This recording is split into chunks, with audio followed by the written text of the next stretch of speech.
विकास समाज के हर व्यक्ति तक पहुंचे और माननीय प्रधानमंत्री ने भी अपने नेतृत्व में सबका साथ, सबका विकास और सबका विश्वास की भावना के तहत हर किसी को विकास की मुख्य धारा से जोड़ने की पहल की है। इसके लिए उन्होंने कई कल्याणकारी योजनाएं भी चलाई हैं। सही मायनों में सरदार पटेल को एक सच्ची श्रद्धांजलि। आज बेहद खास दिन है। पूरे देश भर में राष्ट्रीय एकता दिवस का आयोजन।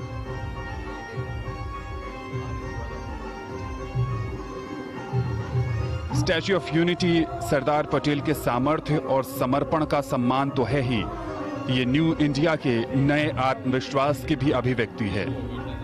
ये देश भर के उन किसानों के स्वाभिमान का प्रतीक है जिनकी खेत की मिट्टी से और खेत के साजो सामान का लोहा इसकी मजबूत नींव बनी और हर चुनौती से टकराकर अन्न पैदा करने की उनकी भावना इसकी आत्मा बनी है। ये ऊंचाई, ये बुलंदी युवाओं को प्रेरित करती है कि भविष्य का भारत आपकी आकांक्षाओं का है, जो इतना ही विराट है। इन आकांक्षाओं का पूरा करने का सामर्थ्य और मंत्र सिर्फ एक ही है, एक भारत श्रेष्ठ भारत। और इस समय हमने देखा कि हेलीकॉप्टर से पुष्पांजलि अर्पित की जा रही है सरदार पटेल को।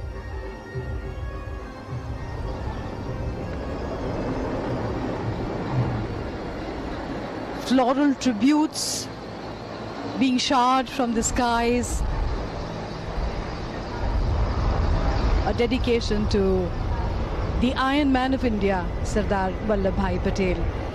The Honorable Prime Minister has always looked upon Sardar Patel as his hero and has endeavored to bring the Sardar's ideals to the forefront through various programs all over the country in which the youth of India participate. Sardar Patel has been given his due place in the national consciousness. The Statue of Unity symbolizes the national, spiritual, historical and academic values of the people of India. आज एकता दिवस पर श्रद्धा का भाव सबसे ऊपर और कृतज्ञ राष्ट्र की ओर से माननीय प्रधानमंत्री भारत के लौह पुरुष सरदार वल्लभ भाई पटेल को श्रद्धांजलि अर्पित करते हुए पद पूजा,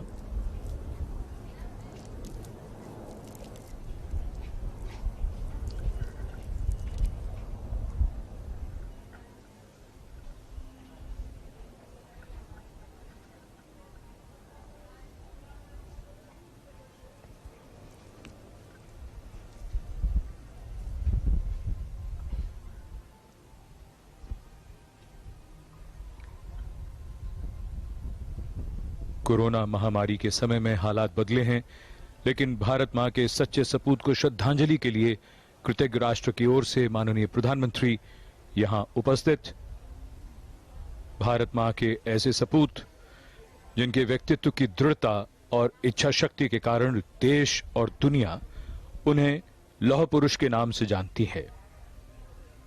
ऐसे विराट व्यक्तित्व की विराट प्रतिमा केवड़िया में, जहां प्रधानमंत्री श्री मोदी ने उन्हें श्रद्धांजलि अर्पित की।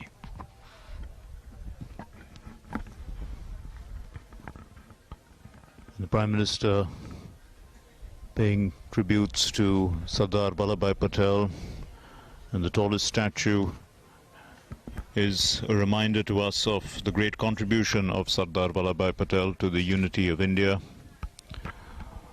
No mean task that, when we look at the context and the time that this happened, and also the fact that there were adversaries to India at that time.